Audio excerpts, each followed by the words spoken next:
ಸಾಗರದ BH ರಸ್ತೆಯಲ್ಲಿರುವ ಜೋಗಿ ಕುಟುಂಬ ಶತಮಾನಗಳಿಂದ ದುರ್ಗೆ ಪೂಜೆಯನ್ನು ಮಾಡಿಕೊಂಡು ಬಂದಿರುತ್ತಾರೆ. ಇಲ್ಲಿ ವಿಶೇಷವಾಗಿ ಅಕ್ಕಪಕ್ಕದ ನಿವಾಸಿಗಳು ಈ ಒಂದು ದುರ್ಗೆ ಪೂಜೆಯಲ್ಲಿ ಪಾಲ್ಗೊಂಡು ದುರ್ಗೆ ಆಶೀರ್ವಾದಕ್ಕೆ ಪಾತ್ರರಾಗ್ತಾರೆ. ನೀವು ಈ ಒಂದು ವೀಕ್ಷಣೆ ಮಾಡ್ಬೋದು. ದಯವಿಟ್ಟು ನಮ್ಮ ಚಾನಲ್ನ ಹೀಗೆ ಬೆಳೆಸಿ.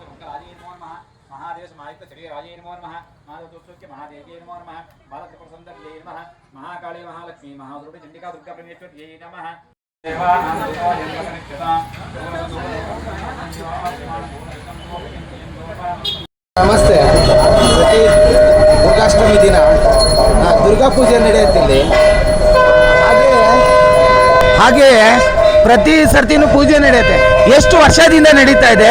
ಇದ್ರದ್ದು ವಿಶೇಷತೆ ಏನು ಒಂದು ಸ್ವಲ್ಪ ತಿಳಿಸ್ಬೋದಾ? ಖಂಡಿತವಾಗ್ಲೂ ಇದು ನಮ್ಮ ಕುಟುಂಬದ ಪರಂಪರೆ. ನಮ್ಮ ಅಜ್ಜ ಅಜ್ಜಿ ಕಾಲದಿಂದಲೂ ನಡ್ಕೊಂಡು ಬಂದಿರುವಂಥ ಪದ್ಧತಿ. ಕಾರಣಾಂತರದಿಂದ ಮಧ್ಯದಲ್ಲಿ ನಮ್ಮ ಅಜ್ಜನ ಅಷ್ಟಾಂಗತಾದ ನಂತರ ಸ್ವಲ್ಪ ಸಮಯ ಇದರದ್ದು ಮಾಡಲಿಕ್ಕಾಗದೆ ನಿಲ್ಲಿಸಿದ್ವಿ. ಅದಾದ ನಂತರ ನಮ್ಮ ಕುಟುಂಬದಿಂದ ಪ್ರತಿ ವರ್ಷ ಸಣ್ಣ ಮಟ್ಟದಲ್ಲಿಂದಲೂ ನಿರಂತರವಾಗಿ ನಡ್ಸ್ಕೊಂಡು ಬರ್ತಾ ಇದ್ದೀವಿ. ಇದು ನಮ್ಮ ಮನೆಯ ಕುಟುಂಬದ ಪದ್ಧತಿ. ನಮ್ಮ ಅಜ್ಜ ಮತ್ತು ಅಜ್ಜಿ ನಡ್ಸ್ಕೊಂಡು ಬಂದಿದ್ದು ಈಗ ನಾವು ಮುಂದುವರ್ಸ್ಕೊಂಡು ಬರ್ತಾ ಇದ್ದೀವಿ. ಆಮೇಲೆ ಎಷ್ಟು ವರ್ಷದಿಂದ ಮಾಡ್ತಿದ್ದೀರಿ ಸರ್? ಇದು ಈಗ ನಾವು ಮತ್ತೆ ಈ ಮನೆಯಿಂದ ಇಲ್ಲಿ ಪ್ರಾರಂಭ ಮಾಡಿದ್ದು ಈಗ 11 ವರ್ಷ ಆಗಿದೆ.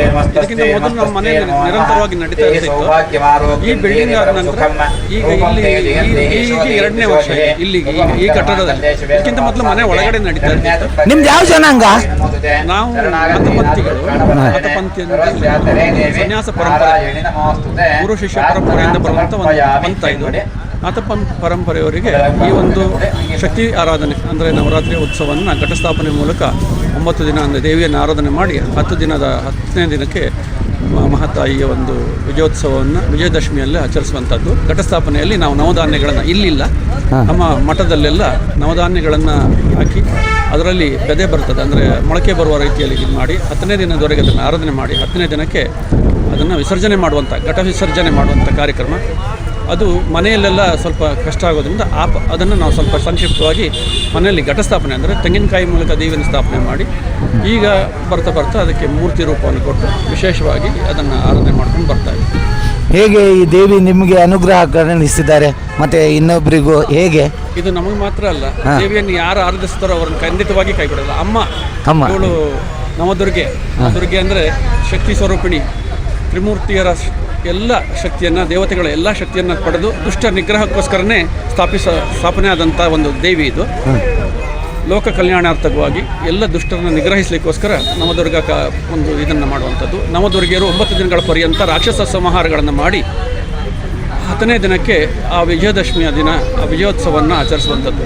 ಈ ದೇವತೆ ಈ ಭೂಮಿಯಲ್ಲಿ ಲೋಕದಲ್ಲಿ ಅರಾಜಕತೆಯನ್ನು ತೆಗಿಲಿಕ್ಕೋಸ್ಕರ ಎಲ್ಲ ದೇವತೆಗಳಿಂದ ಆಯುಧಗಳನ್ನು ಶಕ್ತಿಯನ್ನು ಪಡೆದು 9 ದಿನಗಳ ಪರ್ಯಂತ ದುಷ್ಟರನ್ನು ರಾಕ್ಷಸಗಳನ್ನು ಈ ಎಲ್ಲ ಅನಿಷ್ಟಗಳನ್ನು ದೂರದಿಂದ ಮಾಡಿ ಅವಳನ್ನು ನಾವು ಇವತ್ತು 10ನೇ ದಿನ ಶಾಂತಿಗೊಳಿಸುವಂಥದ್ದು. ಇಷ್ಟು ದಿನ ಅವಳು ವ್ಯಗ್ರವಾಗಿ ಉಗ್ರವಾಗಿ ಉಗ್ರ ಸಂಹಾರಕ್ಕೋಸ್ಕರ ಮೈದುಂಬಿದ್ಲು.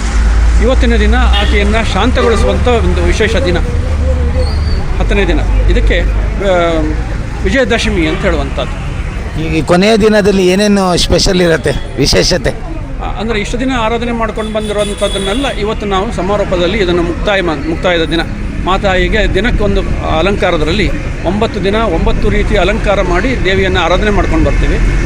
10ನೇ ದಿನ ಈ ದೇವಿಗೆ ವಿಶೇಷವಾಗಿ ಶಾಂತಿಯನ್ನು ಮಾಡುವಂಥದ್ದು, ವಿಜಯೋತ್ಸವ ಆಚರಣೆ ಮಾಡಿ ಅವಳಿಗೆ ವಿಶೇಷವಾದ ಪೂಜೆಯನ್ನೆಲ್ಲ ಕೊಟ್ಟು ವಿಶೇಷ ನೈವೇದ್ಯವನ್ನು ಕೊಟ್ಟು ದೇವಿಯನ್ನು ಸಂತೃಪ್ತಿ ಮಾಡಿಸಿ ಲೋಕ ಕಲ್ಯಾಣವನ್ನು ಮಾಡುವಂಥ ತಾಯಿ ಹತ್ರ ಸಾಮೂಹಿಕವಾಗಿ ಬೇಡಿಕೊಳ್ಳುವಂಥದ್ದು. ಧನ್ಯವಾದಗಳು ಸರ್. ನಿಮ್ಮ ಈ ಪೂಜಾ ಕಾರ್ಯಗಳು ಇನ್ನು ಮುಂದೆ ಕೂಡ ಯಶಸ್ವಿಯಾಗಿ ನಡೀಲಿ ಅಂತ ಆ ಭಗವಂತನಲ್ಲಿ ಬೇಡ್ಕೊಂಡು ಧನ್ಯವಾದಗಳು. ಇದನ್ನು ನಂಬಿದ ಎಲ್ಲ ಭಕ್ತರಿಗೂ ಕೂಡ ಆ ಮಹಾತಾಯಿ ಅನುಗ್ರಹ ಸದಾ ಇರಲಿ.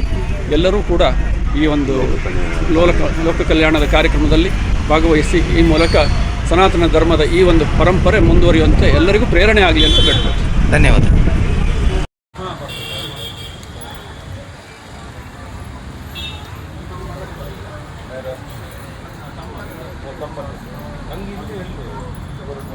ಇಲ್ಲಿ ನೋಡಿ ಇವ್ರೆ,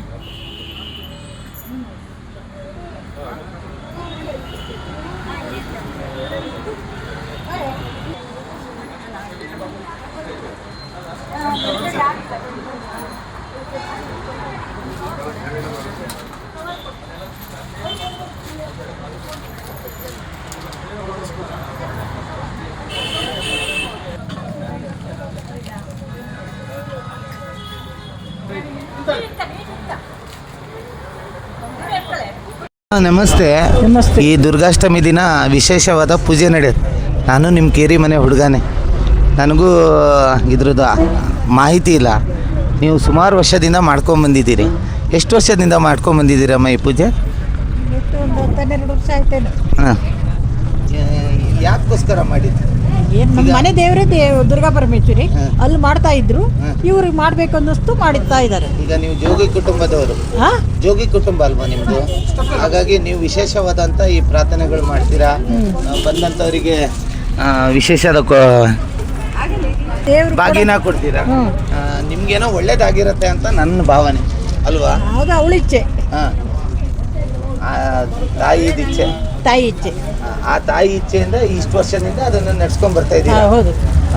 ಮತ್ತೆ ಮುಂದೆ ಹೆಂಗಮ್ಮ ಮುಂದೆ ಅವಳು ಯಾಕೆ ನಡೆಸ್ತಾಳೆ ಹಾಗೆ ನಡೆಯೋದು. ನಡ್ಸ್ಕೊಡ್ತೀರಾ? ಧನ್ಯವಾದಗಳಮ್ಮ. ಮತ್ತು ನಾವೇನು ಮಾಡೋಕ್ಕಿದೆ. ಅಷ್ಟೇ.